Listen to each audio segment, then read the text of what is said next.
Guys, we now have the updates to this story about the young man that was brutally murdered and thrown into a burrow pit in Owa community in Agbo, Delta State.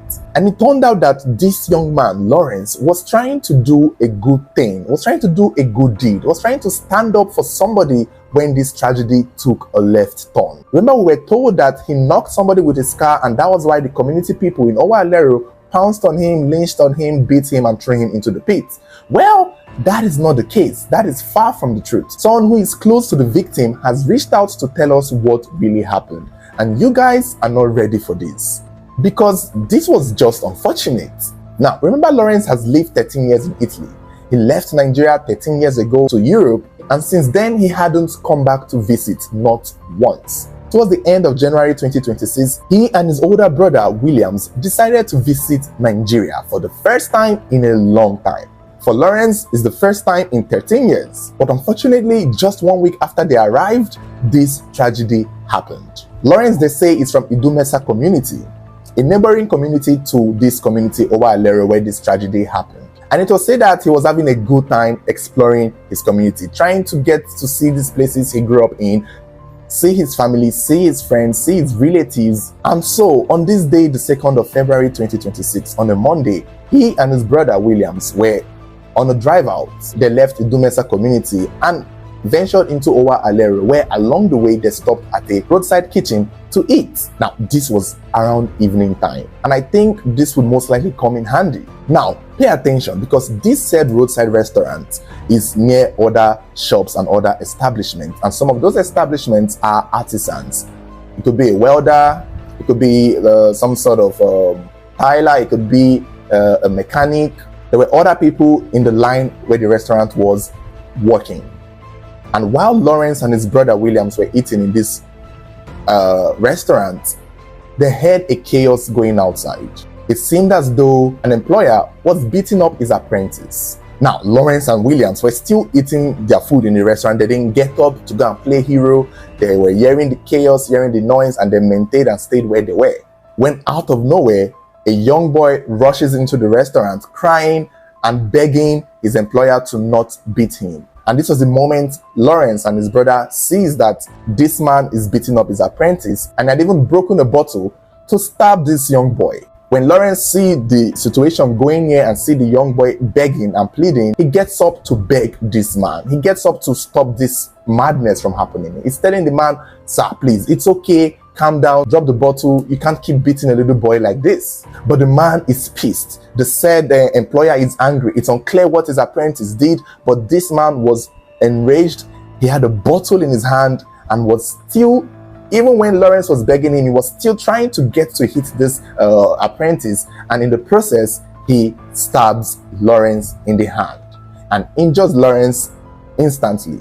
And this was the moment everything took a left turn, because Lawrence's brother Williams, who is also there, sees that they've stabbed Lawrence and gets up and began fighting this man for stabbing his brother. And while this was happening, the community people in the street seized the chaos and decided to come in. Lawrence's brother Williams is fighting this man for stabbing Lawrence, and that is what the community people came to see. And obviously they know the man, they know him in the streets, they are familiar with him.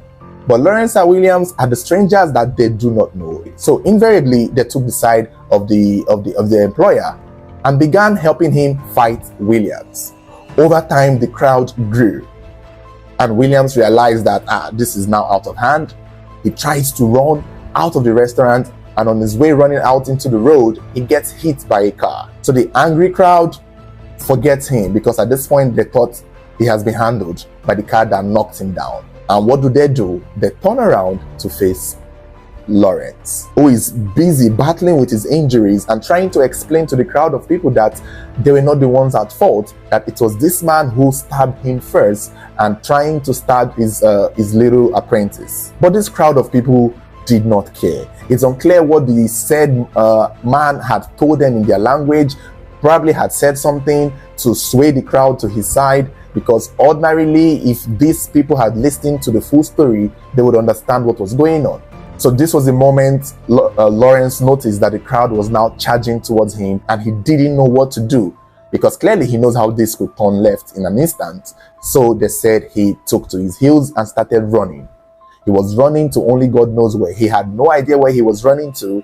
He just kept running and ran into a bush that leads into this burrow pit where his body was recovered from. Now, this is the part that is blurry because his family, his relatives believe that when he ran into the bush, this crowd of people chased him, caught him, and continued beating him in the bush, where they strangled him, and when they noticed he was dead, they threw his body into the burrow pit, into the dam. But there is a possibility that in the process of running, remember this is evening, this is already getting dark, Lawrence may not have known what was on the other side of this bush. Lawrence may not have most likely seen that there's a whole cliff there, and in the process of running, he jumps into the burrow pit and unfortunately couldn't swim out. That is a possibility. However, due to the nature of his body and how his body was found, and we have the video now on our Telegram, the link will be in the comments below, they believe that because of how they saw his body, they believed he was strangled because his tongue was out when his body was pulled out of the dam. As at the time of making this video, 2 persons have been arrested in connection to his death. I'm going to guess maybe the man himself that they were fighting with, and maybe somebody else who was prominent in this mob attack, because clearly this is a mob attack that led to this incident. Interesting enough, when this incident happened, everybody went on by their day. And that was how, to his loved ones, Lawrence and Williams were missing. And they started looking for them. They started looking for them in the community. Luckily for Williams, he was helped by strangers to the hospital. And that was where his family found him and found him alive. But Williams had no idea where Lawrence was. So it's Williams that is telling the story of how it happened. And days later, they will continue looking for Lawrence. They eventually went to the police to file a report. And the search for Lawrence began, and almost 4 days later, they announced that a body was found in a burrow pit in the same Owa Alero community where Lawrence believed to have gone missing. And obviously, this is now a case of murder, because who did it? How did he end up there? Through William's story, the said man and the people involved would have been tracked, traced, and found, and then arrested to explain themselves as to how this young man ended up dead in a burrow pit. The case is still ongoing. The police are still trying to gather their information. There might be more people to arrest. They've also been said that there was a protest in Owa Alero about the killing of this young man. It's just unfortunate. This is one of those situations that just get out of hand. It's like you just trying to have a good time with your brother, and problem from nowhere comes to find you. This is why Lagos is the way it is, because if this was typical Lagos, Lawrence and his brother would not have stood up to fight for anybody. If this was Lagos, they would have walked away. But I guess Lawrence, given that he grew up in Italy, in a country that most likely has structure, he sees this happening and he thought maybe he was going to be able to stop it. He was going to be able to protect this young boy that is getting beaten by his boss and almost nearly stabbed by his boss. The fact that Lawrence got in between them to save this young boy is the reason why he lost his life today.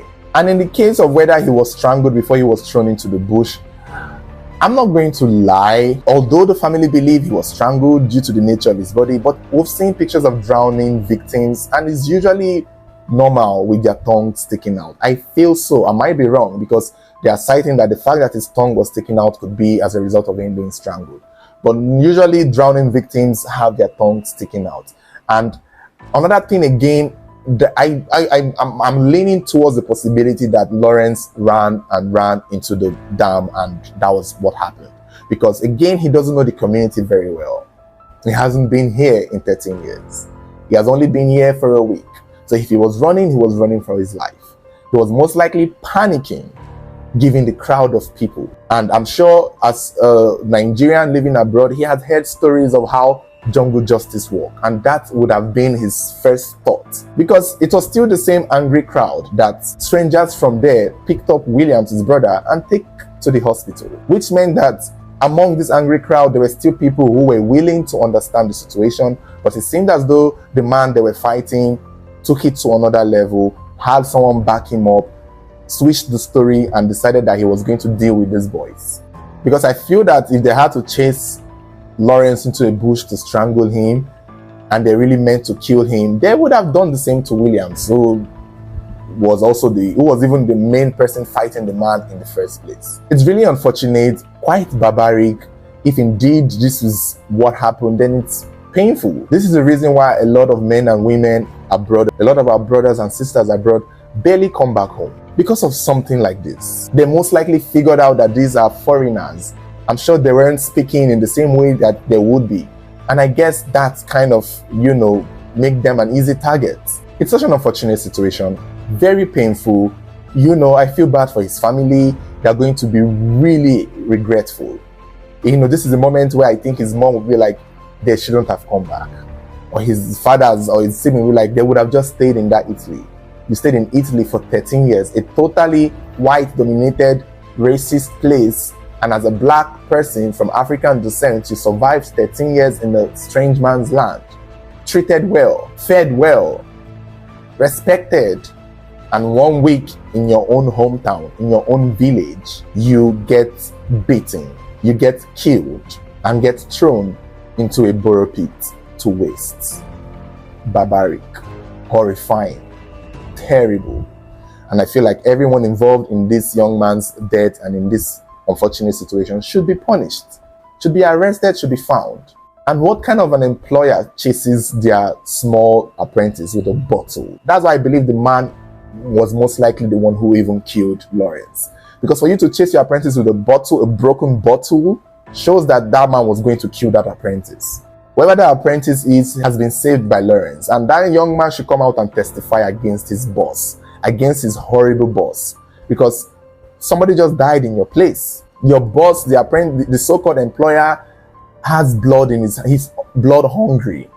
He has a bad temper.